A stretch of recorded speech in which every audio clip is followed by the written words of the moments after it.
Olá, seja muito bem-vindo à programação da TV DD, seja muito bem-vindo à programação da Casa de Vovó Dedé. Sou Milton Nogueira e, como você já sabe, todas as quintas, sempre às 8 da noite, a gente lança uma nova edição do programa Acorda, Nós em Rede, porque a gente acredita que cada um é um nó fundamental nessa imensa rede de conhecimento. Estamos aqui, portanto, valorizando a cultura, valorizando os bons conteúdos e valorizando você. O programa de hoje é sobre saúde mental e comportamentos no pandemia e pós-pandemia. E nosso convidado hoje, temos a honra aqui de trazer ao estúdio José Maria Santiago, que é médico psiquiatra e vai nos ajudar a entender o atual momento e o que a gente vai ver daqui para frente. Santiago, imenso prazer recebê-lo. Muito obrigado por ter aceito o nosso convite e estar aqui conosco na casa, viu? Obrigado pelo convite, Hamilton. Nós que agradecemos. Eu queria que você começasse falando sobre a sua atuação. A psiquiatria, ela tem vários estigmas e, em geral, ela é pouco conhecida das inúmeras vertentes de atuação. Eu queria que você falasse um pouco, portanto, como é que é o seu foco de trabalho, sua linha de estudo. A psiquiatria, como você falou, ela realmente tem essa carga de estigma muito grande, e essa carga, ela vem da história da psiquiatria, né, que é um assunto, inclusive, que eu gosto bastante de estudar. Se nós pararmos para avaliar, a doença mental, ela é conhecida desde muito, muito tempo, inclusive, se nós pegarmos livros antigos, até a própria Bíblia, se nós avaliarmos, há registros que se assemelham a uma doença psiquiátrica, né? E há muito pouco tempo que nós passamos a compreender a fisiopatologia dessas doenças e, inclusive, ainda estamos descobrindo muito acerca disso. Desculpa interrompê-lo, mas é porque você acaba de dizer algo que já fazia parte do meu pensamento, mas eu não tinha fundamento para saber se era verdade ou não. Quer dizer, a doença mental é conhecida há muitos séculos, mas as formas de cura, de tratamento, não são tão desenvolvidas assim. Os estudiosos, esse segmento, ainda está engateando aí na descoberta do que é o cérebro. Exatamente. O próprio Hipócrates, né, foi o pai da medicina, como nós conhecemos a medicina ocidental, ele já descrevia alguns transtornos mentais. E a fisiopatologia desse fenômeno, ela é muito recente, a forma como nós passamos a compreender, porque ela não envolve uma alteração física. É diferente, por exemplo, de nós termos uma doença cardíaca e, na Idade Média, quando os médicos passaram mesmo contra as determinações, mesmo sendo proibido, começaram a realizar as autópsias, né, de modo clandestino, e começaram a compreender como aquilo acontecia, o que estava acontecendo. Eles viam ali que havia uma obstrução, por exemplo, de uma coronária, eles entendiam que aqueles vasos conduziam o sangue. E aquilo permitia se perguntar por que aquilo acontecia. Exatamente. Eles comparavam tamanho, eles comparavam peso, eles comparavam a cor. E isso permitia você compreender que algo naquela direção estava alterado. Mas a saúde mental, ela não tem um local físico que nós podemos ver para estudar, né? Eu costumo muito perguntar para os meus pacientes, eu digo, você sabe onde é o seu coração? E o paciente, sim, é aqui. Você sabe onde é o estômago? Você sabe onde é a sua vesícula, o seu fígado, o seu baço, os seus rins? Mas se eu perguntar para você, se eu perguntar onde é o cérebro, você vai saber que é aqui, mas se eu perguntar onde é a sua mente? Você não tem um local onde você aponte que é a mente. A gente sabe que ela é produzida pelo cérebro, mas ela é como se ela fosse um software rodando dentro do hardware, que é o nosso cérebro. A dor está onde? A dor está no coração ou no cérebro, né? O que detecta e onde é que... Ela é um conjunto de informações. A dor, na verdade, ela é porque os neurônios sensitivos, né, que eles sentem a dor, eles não conseguem ler aquela informação, na verdade. Então, eles enviam uma informação que chega até o cérebro avisando, olha, existe algo que está causando essa sensação. O cérebro pega aquele conjunto de informações e ele interpreta, isso aqui é dor, e ele manda a informação contrária, que é o ato reflexo, para que nós, por exemplo, retiremos a mão de algo quente. De algo quente, ou de algo que está espetando. Então, essa comunicação, ela é um conjunto de informações. É o mesmo que acontece, por exemplo, na nossa audição, né? o nosso tímpano, ele não consegue ouvir.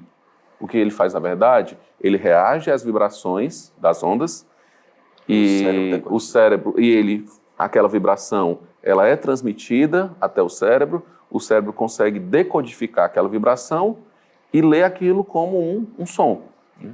Inclusive, entrando já aí na minha área, quando a gente fala, por exemplo, de alucinações auditivas, as pessoas muitas vezes elas pensam que a alucinação seria um pensamento. E, na verdade, a alucinação não é um pensamento. Ela é realmente uma audição. A pessoa está ouvindo algo, está vendo algo. O que acontece é que o cérebro ele está decodificando uma informação que não foi enviada a ele. Então, é como se algo nessa transmissão está sofrendo interferência e aquela informação ela está sendo lida realmente como uma audição. Então, ele está sendo decodificado mesmo sem ter o estímulo.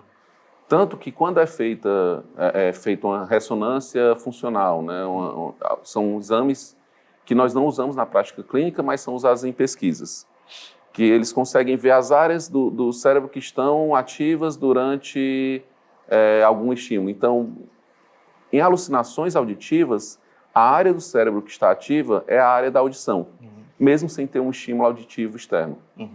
Então, a gente conseguiu... Isso é um exemplo de como a tecnologia nos permitiu enxergar a doença mental. E em relação à sua área de trabalho, o que é, assim, efetivamente a sua atuação?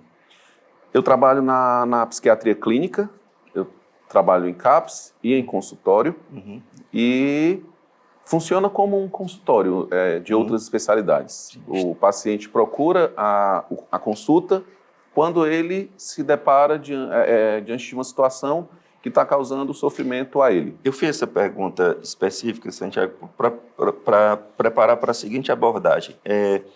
Durante a pandemia, esse perfil de procura mudou?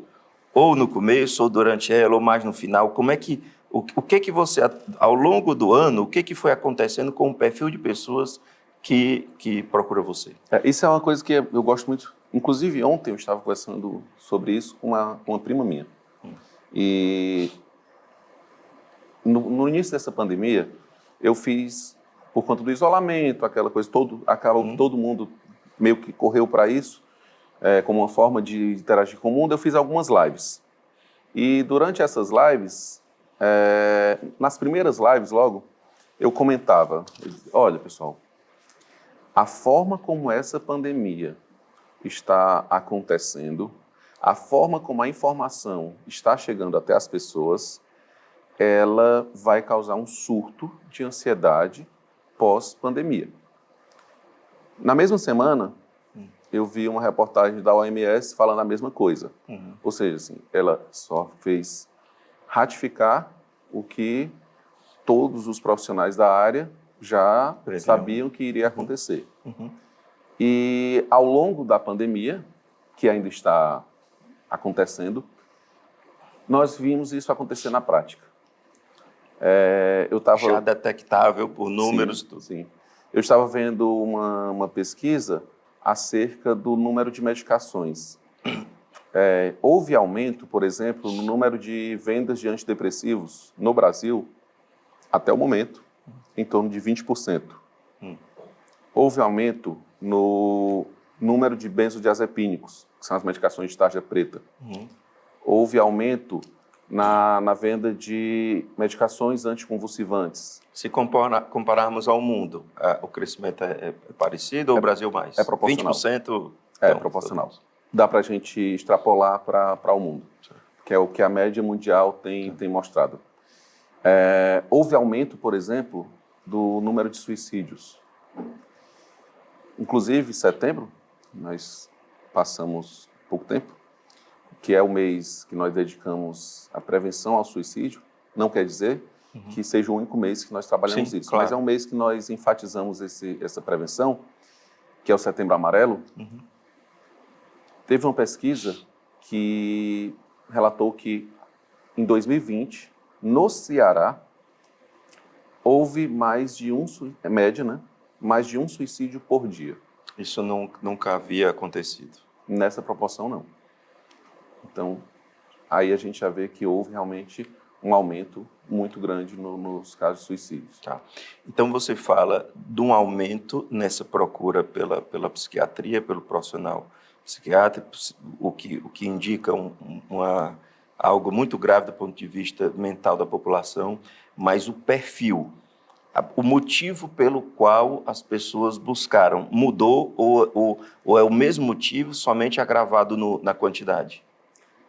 O perfil do consultório psiquiátrico, ele varia de acordo com a área que você acaba se dedicando a estudar um pouco mais.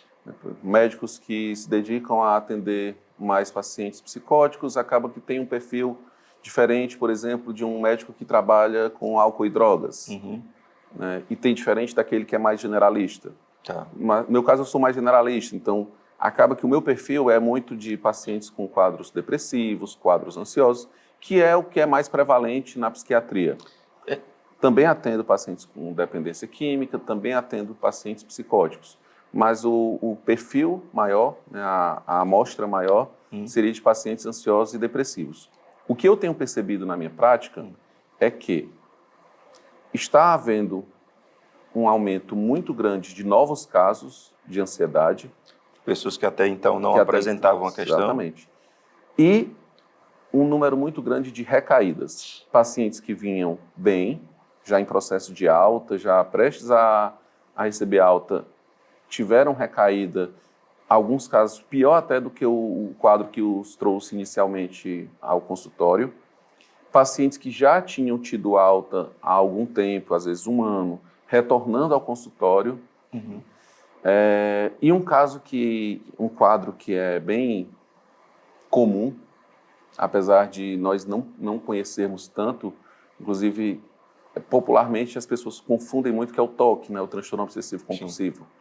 Que popularmente é chamado, as pessoas dizem, isso é uma mania, e para a gente na psiquiatria mania é outra coisa. Entendi. Completamente diferente.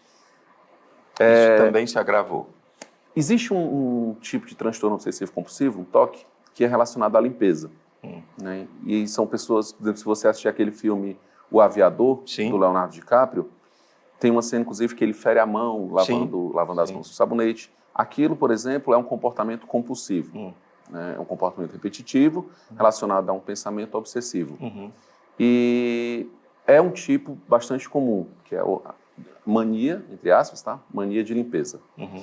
E houve, sim, pacientes que tinham TOC com esse conteúdo e que agravaram durante essa pandemia, quase que justificado e justificando o que eles estavam fazendo. É justificado no sentido de, ok, nós realmente precisamos ter mais cuidado com a higiene, nós precisamos limpar as mãos, nós precisamos lavar as mãos com álcool em gel, evitar contatos com superfícies e pessoas. Aquilo tudo que a gente vem falando aí desde o início do ano, que acho que todo mundo já colocou na cabeça, já absorveu. Mas quando você insere isso dentro de um contexto em que aquilo já é uma realidade para um paciente, que inclusive causa sofrimento a ele, isso potencializa o ultrapassou um limite aí da normalidade. Exato. Essa minha pergunta busca, dentro de um pensamento leigo, buscar resposta para algumas afirmações sociais pouco fundamentadas, mas que dizem, durante muito tempo a gente ouviu falar na depressão como o mal do século. E, de repente, a pandemia trouxe uma perspectiva de aumentos de consumo de drogas lícitas e ilícitas. Sim. Violências domésticas, em decorrência disso, e às vezes não. Então, quando eu perguntei sobre esse perfil de busca, era para tentar detectar se antes buscar mais gente ia em função da depressão e, em seguida, mais por conta da droga lícita ou ilícita, para tentar entender, numa média não numérica, mas empírica, se um mal maior causado por conta desses dias. Essa era a minha intenção. Mas, pelo que eu entendo da sua fala, não tudo foi potencializado. Exatamente. Mas não tem ainda algo que você diga que esse tenha sido o grande legado para o mal, o grande prejuízo humanitário da pandemia. Eu estou correto nisso ou não? Sim, eu diria que o que nós tivemos foi uma potencialização, realmente, como você disse, de casos que já existiam. Né? Então, os casos novos que vêm surgindo, eles se enquadram dentro do perfil. Acho que acabou elevando todos os números, não sei se proporcionalmente, mas acabou levando todo mundo para cima. O uso e abuso de substâncias, violência doméstica, depressão, ansiedade. Eu diria que talvez o que teve menos impacto seria os surtos psicóticos, porque eles já têm uma fisiopatologia que a gente consegue compreender melhor, e a influência realmente bioquímica dele e menos social, ela é muito grande. Né? É um número que ele se mantém estável e ele sofre muito pouca alteração dos meios externos. Bom, imaginar que já havia uma tragédia, às vezes em silêncio, silenciosa, algumas que a família consegue avançar e tratar, outras não, ficam em silêncio escondido. Eu já imagino que o quadro, se você pegar uma população mais insegura, num período da história em que há mais disputa por espaços, mais facilidade de aquisição de drogas e remédios, enfim, de toda sorte, já havia um quadro trágico. Isso agravado, como a gente acaba de dizer. Você tem alguma expectativa de retornar a um período, ao que era anteriormente, 1 ano, 2, isso é possível projetar? Já há lapsos assim de as pessoas estão mais tranquilas ou é muito cedo para ver o que vai acontecer? Isso é uma pergunta bem curiosa, Milton, porque isso é uma coisa que eu converso muito com a minha esposa desde o início da pandemia. Quando começou a pandemia, as pessoas falavam muito acerca a mudança que o mundo estava sofrendo, a mudança que as pessoas teriam. E não sei se por conta de opiniões pessoais, por conta da minha prática profissional, do que eu observo também no mundo, eu tinha a sensação, e infelizmente eu confirmo hoje, pelo menos pessoalmente, essa sensação, de que essa pandemia não iria mudar as pessoas, não iria mudar a sociedade. A sensação que eu tinha era que, passado a pandemia, ou não, como nós estamos vendo hoje, as pessoas voltariam a ser tudo o que elas eram. Eu não sei se essa pandemia foi suficiente ou se ela seria suficiente. Não desejo algo maior, porque isso, Deus nos livre disso. Não, se houver uma mudança que seja por outro motivo, mas eu não acho que essa pandemia seria capaz de mudar as pessoas dessa forma tão profunda. Mudar a forma como as pessoas lidam umas com as outras, o respeito que as pessoas têm umas às outras, o respeito que as pessoas têm ao seu ambiente. E, infelizmente, eu acho que as pessoas, sim, vão voltar a ser tudo que elas eram, e eu acho que elas já estão voltando. Não acho que isso vai acontecer em 1 ou 2 anos, não. Sim.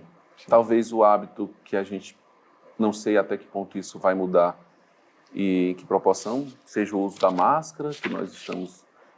Antigamente a gente saía de casa, a gente checava se estava com o celular, com a carteira e a chave do carro. Né? E a chave de casa. Hoje em dia, as pessoas checam isso e checam se está de máscara. Né? Essa foi a mudança. Eu acho que essa foi a mudança, infelizmente. Gostaria que houvesse mudanças mais profundas mesmo. Evolutivas. Né? Evolutivas. Santiago, do começo da pandemia, assim, primeiro terço, era muito comum, por questões políticas, inclusive, se dizer que o remédio não poderia ter uma dosagem maior que a doença. Ou seja, o lockdown não poderia, se de forma muito draconiana, poderia resultar em números piores do que deixar que a população convivesse com o vírus. A pergunta que eu lhe faço é, hoje já é possível saber se o tamanho desses reflexos que chegam na população, de depressão, de suicídio, etc., são mais maléficos, são mais draconianos, são mais destrutivos para as famílias, para as pessoas, do que o próprio lockdown? Já é possível medir isso?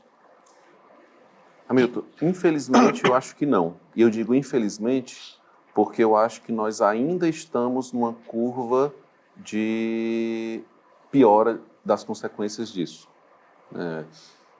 Porque quando eu falo sobre as consequências que a pandemia, o lockdown, o isolamento trouxe, eu tenho que avaliar um contexto muito maior do que apenas a saúde fisiológica, do que a saúde que eu consigo ver no indivíduo. Eu tenho que pensar nos impactos que também as mudanças sociais trarão a longo prazo e a médio prazo. Um exemplo disso é o desemprego.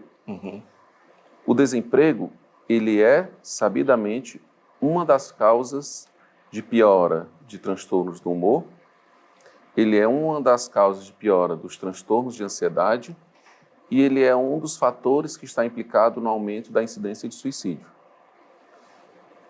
E nós vimos e estamos vendo, desde antes da pandemia, mas que se agravou durante a pandemia, o fechamento de diversas vagas de emprego, o número de empregos informais aumentando e não sabemos quando isso vai parar de cair.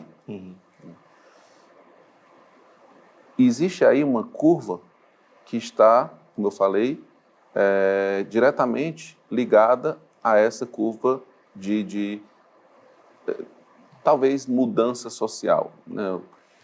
Piora, melhora, enfim, é uma mudança nas formas trabalhistas, é uma mudança nas formas como as empresas lidam, na forma como os governos irão lidar com as empresas, enfim, é uma mudança muito ampla e as consequências disso, infelizmente, elas ainda serão sentidas. Então, nós não sabemos, por exemplo, e aí quando eu digo impacto a longo prazo, um exemplo claro, nós sabemos que a subnutrição, ela traz problemas a longo prazo na saúde física.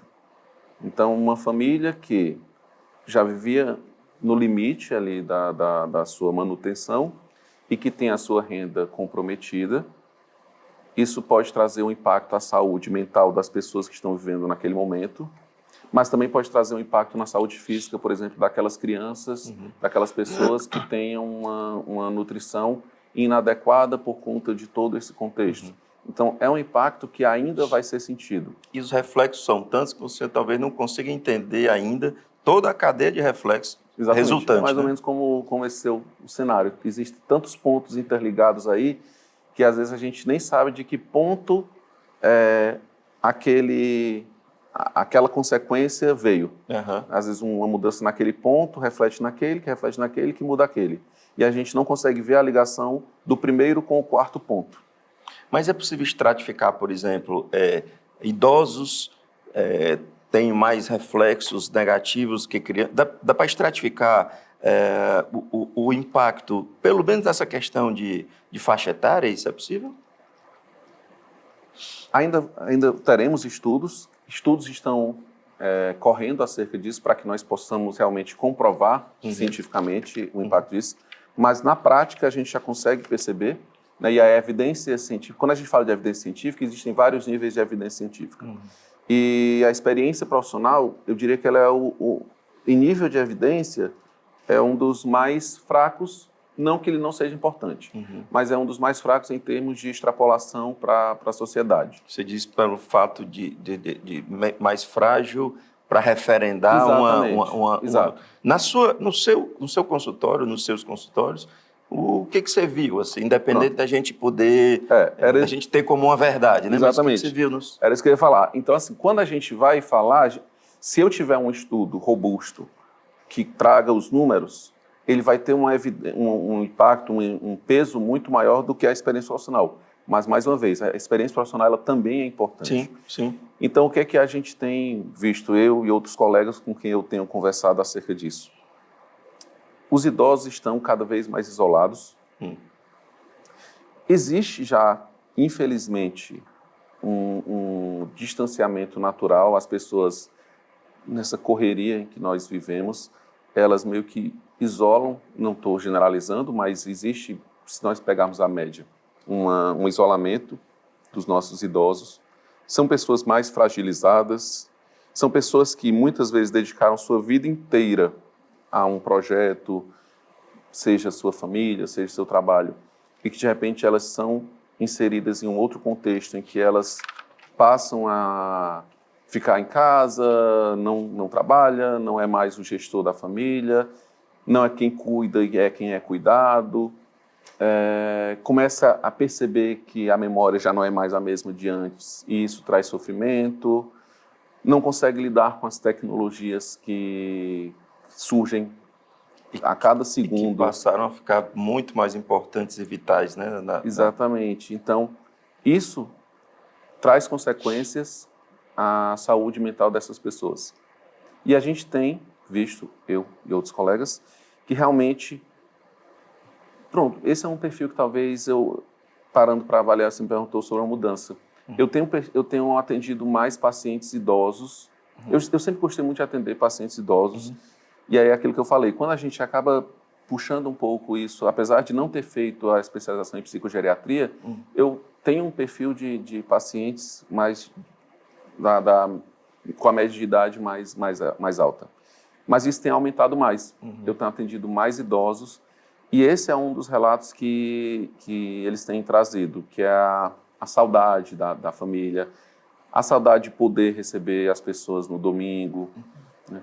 O medo, porque, afinal de contas, é uma doença que tem como pessoas mais impactadas justamente elas, né?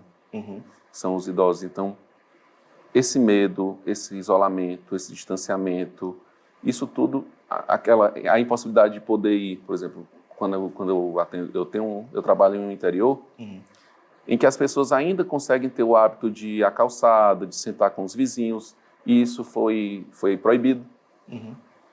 Então, o impacto disso na saúde mental dessas pessoas tem sido muito grande. O interior difere da capital em algum aspecto? Acredito que nessa proximidade das pessoas. É muito comum aqui na capital nós morarmos em prédios e se você perguntar para um morador como é o nome do morador que mora acima de você, abaixo de você, ao seu lado, as pessoas não sabem. Ideia. Cumprimentam ali quando entram no elevador, cumprimentam quando cruzam na portaria. E essa interligação é fundamental na criação dessa base de sanidade, digamos assim, Sim. de equilíbrio. Afinal, foi o que fez a nossa sociedade, como o próprio nome disse, chegar a ser o que somos, foi justamente a nossa capacidade de nos reunirmos em grupos sociais em prol de um benefício comum e, de repente, nós somos isolados fisicamente uns dos outros. Então, eu acho que o ser humano ele não foi feito para ser uma célula isolada do corpo. É interessante, Tiago, estava vindo agora para a gravação, vendo um programa sobre o que ocorre no Amapá, né? no apagão que houve lá. Ou seja, nós tivemos um 2020 que eu não sei se eu posso dar o nome de desafiador, eu acho que o termo não é esse, é um pouco mais grave o termo. Caótico também acredito que não seja, de uma forma ou de outra a sociedade foi buscando ali lenitivos. Mas a gente a gente meio que conviveu com uma fase muito dura da pandemia e entrou num período eleitoral, por mais maluco que isso possa. Eu acho que a normalidade deveria suspender a eleição. Mas vamos lá, independente disso. Pensou-se, sofreu-se, viveu-se uma pandemia, depois apertou um pause para viver a eleição. Depois deve soltar esse pause já. O Amapá, pandemia, eleição e um apagão há cerca de 10 dias, em que há uma situação de absoluto, aí sim, cabe a palavra caos. Até onde é que o ser humano pode suportar, assim, não estranhemos se depois vier uma segunda onda depois do apagão no Amapá. Então, até onde é que o ser humano pode suportar tanta pressão? Nós cearenses, nós somos conhecidos por ter a capacidade de fazer humor mesmo em meio às adversidades, né? E essa semana, uma paciente minha disse assim, doutor, eu acho que 2020 foi o ano que Deus escolheu para nos ensinar. Aí eu virei para ela e disse, mas tinha que ser intensivão, assim. Ele não podia ter, como no colégio nós temos 8 anos. Separado em 3, 4 anos, É, né? a gente tem o infantil, o fundamental. Tinha que ser tudo de uma vez só, não podia ter separado esse ensino um pouquinho mais fragmentado. Mas é isso, assim, como você falou, nós tivemos um impacto muito grande, com muita coisa acontecendo ao mesmo tempo. Inclusive, perdas de pessoas próximas a nós, fisicamente, familiares, perdas de pessoas próximas a nós virtualmente. Esse exemplo recente aí, semana passada, por exemplo, o falecimento do Tom Veiga, né, o ator que interpretava o Louro José, que eu vendo os comentários, a gente percebe como a TV, como a mídia, ela passa a fazer parte da nossa convivência. E as pessoas dizendo assim, todas as manhãs era uma voz que eu gostava de ouvir enquanto eu estava fazendo alguma tarefa. Ou seja, o Louro José era uma pessoa próxima. Está dentro de casa. Estava dentro de casa, todas as manhãs. Então, a perda de pessoas próximas, ela tem trazido muito impacto na nossa vida. Além do que eu falei agora há pouco, sobre todas as mudanças que nós tivemos. É curioso quando você falou, Hamilton, acerca do apagão. Eu vinha agora no carro, vinha de motorista aplicativo, e eu conversando com o motorista, eu falando para ele exatamente sobre isso, sobre o apagão do Amapá, e eu comentando com ele como nós hoje somos reféns da tecnologia. Tem uma série que eu gosto, que eu assisti recentemente, saiu uma temporada, eu assisti essa temporada, que ela fala sobre um futuro distópico em que o ser humano passou por um processo. Essa série ela é anterior à pandemia, claro, né? Tudo foi filmado antes, a maioria das coisas. Passou por uma epidemia, uma pandemia, sobreviveram poucos milhares de pessoas, aliás, 200 mil pessoas no mundo, se não me engano é esse o número que ele fala lá, ou é 2 milhões, enfim, não é, mas são poucas pessoas. E todas as pessoas que sobreviveram, elas são cegas. E elas se passa alguns séculos à frente. Como é o nome? Si, divisão. De ver. Né? Não, divisão. Sim. Inclusive é com aquele ator que interpretou o Aquaman, o Jason Momoa. E aí ela se passa alguns séculos à frente e a sociedade ela é primitiva. Ela não é uma série, apesar de se passar no futuro, não é o futurístico como nós conhecemos, de carros voadores, tecnologias ultra avançadas, pelo contrário. Ela se assemelha a uma série medieval. E é curioso, e aí não tem a tecnologia que nós temos hoje, não existe internet, não existe, a energia ela só é à base de alguns geradores, coisas assim, onde tem. E aí eu estava conversando com ele justamente sobre isso, como nós estamos mudando a forma que nós lidamos com a tecnologia, inclusive para o armazenamento das nossas informações. Nós tivemos, antes da escrita, um período em que as informações elas eram transmitidas, a cultura era transmitida de forma oral. E aí, após a descoberta da escrita, ela passou a ter o registro físico textual daquilo, o registro textual, através de pinturas, gravuras. Houve o registro das informações, e aí houve um avanço tecnológico, quando essas informações puderam ser passadas com mais precisão por gerações mais à frente. A difusão da escrita permitiu que mais pessoas tivessem acesso àquilo. E hoje, nós chegamos numa era em que tudo está chegando na palma da nossa mão através de uma rede que eu vivi o surgimento da internet nas casas.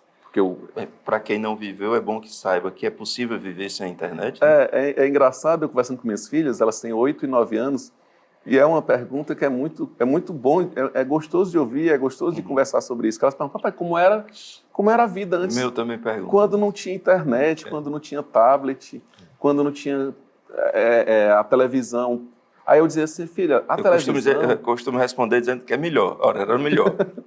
Eu digo assim, a televisão, ela tinha vocês hoje colocam aí no streaming e assistem o que vocês querem assistir na hora que vocês querem. Na minha época, a gente tinha que chegar naquele horário para assistir.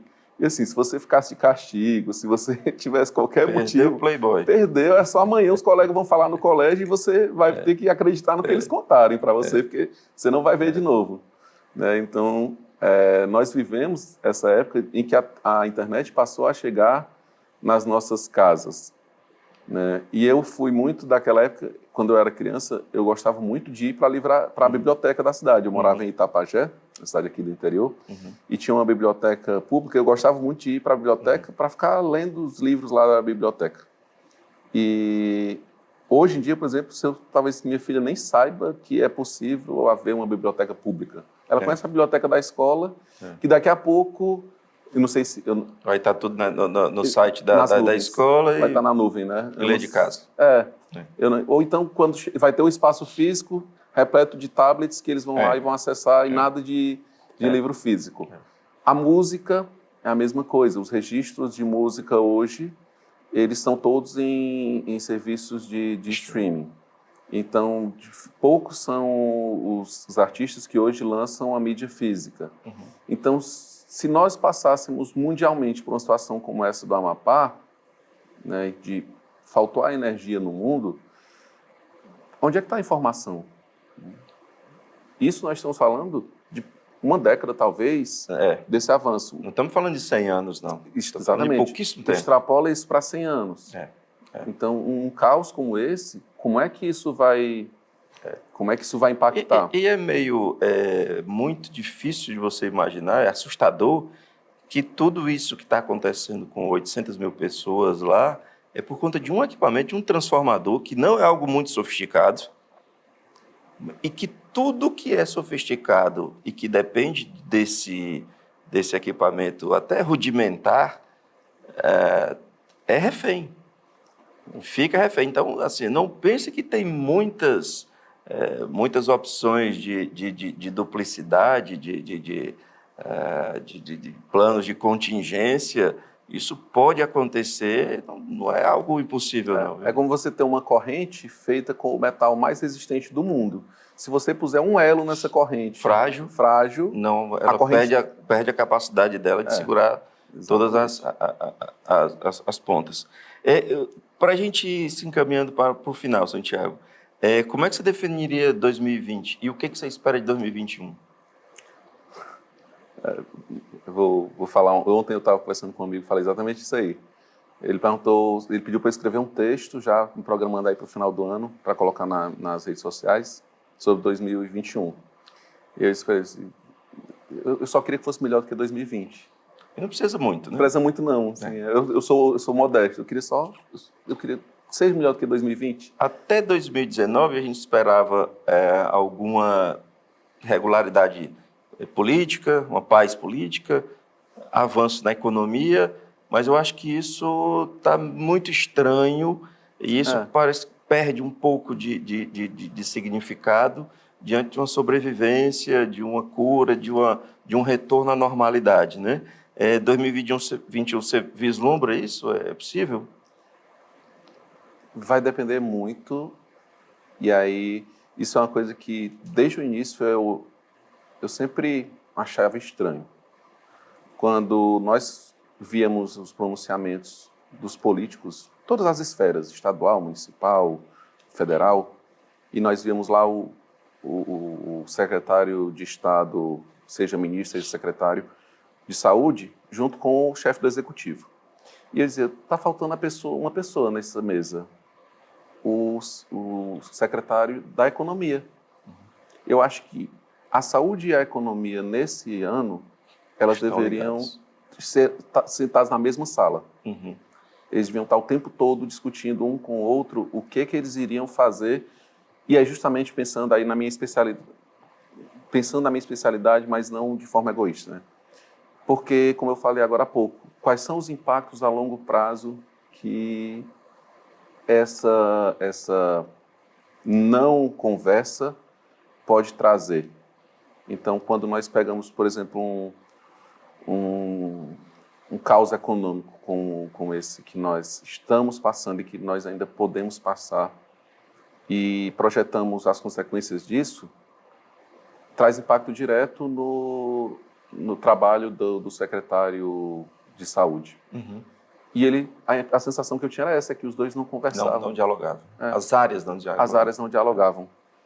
Então, por isso eu digo, tudo vai depender muito de como a saúde e a economia vão conversar em 2021. E aí eu espero que eles comecem a enxergar que um depende do outro para funcionar.